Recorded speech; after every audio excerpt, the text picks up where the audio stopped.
In today's video, I am going to teach you how to set reminders in Microsoft Planner.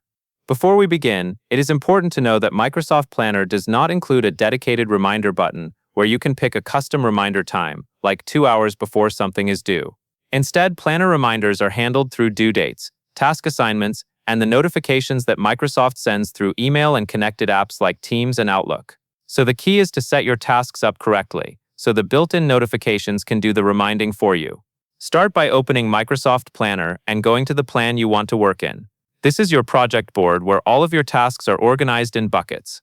Once you are in the right plan, find the task you want to get reminders for, and click on the task card to open the task details.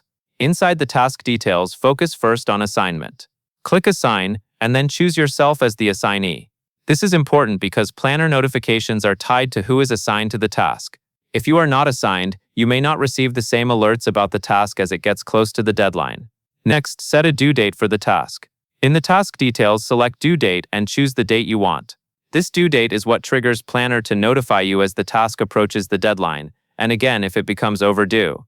In many setups, these notifications are sent by email, and they can also appear in connected Microsoft 365 notifications depending on how your organization is configured.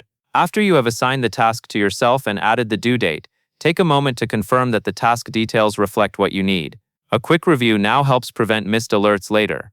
Also, keep in mind that notifications can be affected by your personal notification settings in Microsoft 365, so if you are not seeing alerts, you may need to check that email or app notifications are enabled for Planner. Once those two pieces are in place, Planner will handle the reminder process automatically based on assignment and due date.